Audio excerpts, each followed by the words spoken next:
सभापती महोदया, प्रधानमंत्री पीक विमा योजना नेमकी कुणासाठी आहे? शेतकऱ्यासाठी आहे का कंपन्यासाठी आहे? हा प्रश्न पडावा इतपत या योजनेची परिस्थिती आहे। सभापती महोदया, मला आपल्याला आकडेवारीवरून सांगायचंय की 2016 ते 2023 ह्याच्या दरम्यान फक्त महाराष्ट्र राज्यामध्ये केंद्र सरकारचा हिस्सा, राज्य सरकारचा हिस्सा आणि शेतकरी हिस्सा असं मिळून जवळपास कंपन्यांना 33,060 कोटी रुपयाचा प्रीमियम त्या ठिकाणी भरला गेला आणि कंपन्यांनी जो क्लेम त्या ठिकाणी शेतकऱ्यांनी दिला तो आहे फक्त 23,874 कोटी रुपयाचा। सभापती महोदय, ह्याच्यातून एवढं दिसतंय की जवळपास 9,186 कोटी रुपयाचा नफा 2016 ते 2023 दरम्यान या विमा कंपन्यांनी त्या ठिकाणी कमावलाय। सभापती महोदय, माझी आपल्या माध्यमातून केंद्र सरकारला विनंती आहे की कंपन्याचं भलं करण्यापेक्षा आता ह्या योजनेमध्ये बदल करणं किंवा काही धोरणात्मक बदल करणं सरकारला गरजेचं आहे। 1 हेक्टरचं पीक संरक्षित करण्यासाठी प्रीमियम पोटी कंपनीला जवळपास 18,000 रुपये 1 हेक्टरी त्या ठिकाणी केंद्राचा हिस्सा, राज्याचा हिस्सा आणि शेतकऱ्याचा हिस्सा म्हणून दिला जातो आणि मदत मिळताना मात्र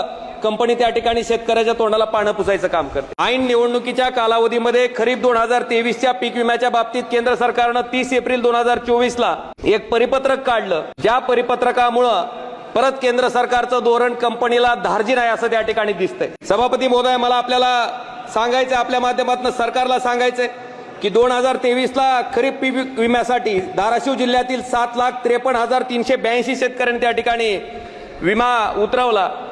पैकी 5,19,273 शेतकरी त्या ठिकाणी या विम्यापासून वंचित आहे। सभापती महोदय, त्याचबरोबर बार्शी तालुक्यातील 88,560 शेतकऱ्यांनी त्या ठिकाणी पीक विमा उतरवला। पैकी जवळपास पूर्ण शेतकरी त्या ठिकाणी विमा अग्रिम मिळालाय पण विमा मिळण्यापासून त्या ठिकाणी वंचित आणि औसा तालुक्यातील 1,27,381 पैकी जवळपास 33,605 शेतकरी वंचित आहेत। त्याचबरोबर निलंगा तालुक्यामधले 1,46,716 पैकी 49,185 शेतकरी 49,185 शेतकरी त्या ठिकाणी वंचित आहेत।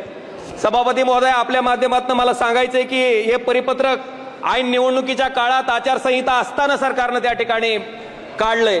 हे परिपत्रक जाचक आहे ज्याच्यामुळे पीक विमा त्या ठिकाणी शेतकऱ्याला मिळण्यापासून अडचण येते आणि हे परिपत्रक रद्द करावं असं मी माननीय भारत सरकारच्या कृषी मंत्री महोदयांना 1 जुलै 2007 रोजी वैयक्तिक पत्राद्वारे मी त्या ठिकाणी मागणी केली आहे।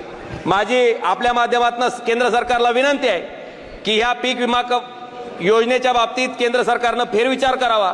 18,000 रुपये प्रीमियम कंपनीनं देण्याच्या ऐवजी डायरेक्ट शेतकऱ्यांना त्या ठिकाणी जर हे देता आलं तर मला वाटतंय की शेतकऱ्याला डायरेक्ट पैसा मिळेल आणि हे 30 एप्रिल रोजी काढलेलं जे परिपत्रक आहे ते परिपत्रक मात्र तातडीनं त्या ठिकाणी रद्द करावं आणि पीक विमा मिळण्याच्या बाबतीत शेतकऱ्यांचा मार्ग त्या ठिकाणी केंद्र सरकारनं सुसह्य करावा अशी मी कळकळीची विनंती आपल्या माध्यमातून केंद्र सरकारकडे करतोय।